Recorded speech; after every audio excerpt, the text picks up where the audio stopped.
CAG के बारे में आज आइए जानते हैं।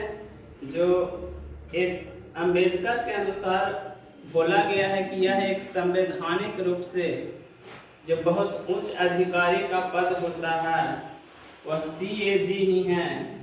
इसे अंबेडकर ने सबसे बड़ा आधिकारिक पद के रूप में देखा है और CAG controller and auditor general नियंत्रक एवं महालेखक परीक्षक के बारे में आज बात करेंगे। आइए तथा इनको कार्यों को देखेंगे कि इनका कार्य क्या है, फिर आर्टिकल के हिसाब से समझेंगे। पहले इसका कुछ बैकग्राउंड देखते हैं कि इसका क्या काम है।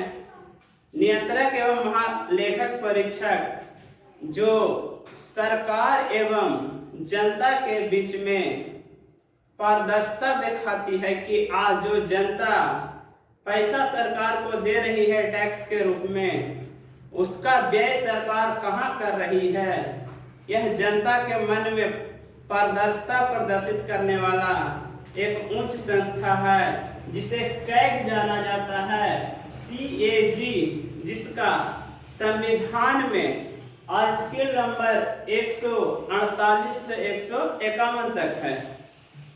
इसका मुख्य उद्देश्य ही है कि जनता और सरकार के बीच में व्यय तथा आयों को प्रदर्शित करना। तो आइए आज हम समझते हैं आर्टिकल के हिसाब से।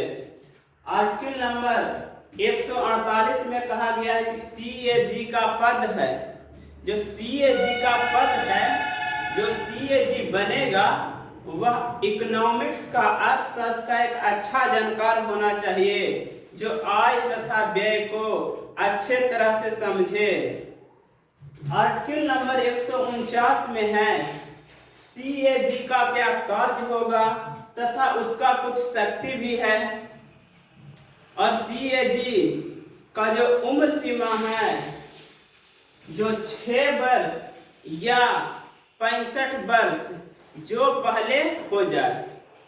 सीएजी अपने पद पर मैक्सिमम 6 वर्ष के लिए बैठाए जाते हैं या 65 वर्ष, जो दोनों में पहले हो जाता है तो इनको सेवानिवृत्त कर दिया जाता है। इनको सीएजी को राष्ट्रपति बैठाते हैं, लेकिन यह खुद नहीं बैठा सकते हैं क्योंकि यह एक लोकतंत्र व्यवस्था है। यह पीएम तथा मंत्री मंडल के सलाह से सीएजी को पद पर बैठाते हैं तथा इसको हटाने की प्रक्रिया जस्ट लाइक जो CJI chief justice of India के बराबर ही होती है। महाभियोग जैसी प्रक्रिया होती है लेकिन महाभियोग नहीं होती है। महाभियोग जैसी प्रक्रिया में एक विधेयक या बिल लाया जाता है जो लोकसभा तथा राज्यसभा दोनों से पास कराने के बाद राष्ट्रपति के हस्ताक्षर के द्वारा सीएजी को हटाया जा सकता है। और सीएजी को कागजी शेर कहा जाता है क्योंकि यह जो केंद्र सरकार द्वारा जो राज्य को पैसा देती है या राज्य केंद्र खुद व्यय करती है, इसका पूरा लेखा जोखा पूर्व से 7 वर्ष पहले जब से सरकार है या उससे कुछ और साल पहले पिछले 7 वर्षों तक सीएजी हिसाब ले सकती है। जैसे में यूपीए की सरकार में 2G घोटाला को इसी कैग ने पकड़ा था, तो ये पूर्णतः 7 वर्षों के हिसाब ले सकती है, इसीलिए इसे कागजी शेर कहा जाता है। अब कहां पर पैसा खर्चा किए केंद्र ने, मान के चलिए दोस्तों कि केंद्र सरकार ने आपको 125 करोड़ का पैकेज दिया, इसका कोई लेखा जोखा लेने वाला होना चाहिए। तो कैग है, सीएजी है जो बनने केंद्र में ही बैठाई जाती है, राज्य के लिए अलग नहीं होती है। और सीएजी ही केंद्र तथा राज्यों के व्यय का लेखा जोखा देखते हैं। थोड़ा सा वरीयता क्रम देखिए क्योंकि परीक्षा के दृष्टि से अहम हो जाता है कि किसको कौन रिपोर्ट देगा। देखिए, पहले सीएजी कोई भी रिपोर्ट की जांच करती है, इसके बाद यह अपना रिपोर्ट राष्ट्रपति को देगी। लेकिन क्या राष्ट्रपति को उतना टाइम है दोस्तों? तो यह अपना रिपोर्ट लोक लेखा समिति के अध्यक्ष को देते हैं कि आप यह रिपोर्ट को जांच दीजिए।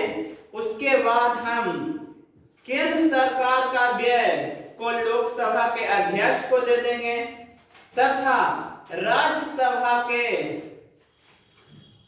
मुख्य रूप से केंद्र सरकार का जो बिल है जो लोकसभा में ही पेश हो जाती है, इसीलिए उसका बिल पारित करने के लिए लेखा जोखा बिल को देखने के लिए लोकसभा अध्यक्ष को दे दिया जाता है और वह बिल को प्रदर्शित कर देते हैं जांच के बाद।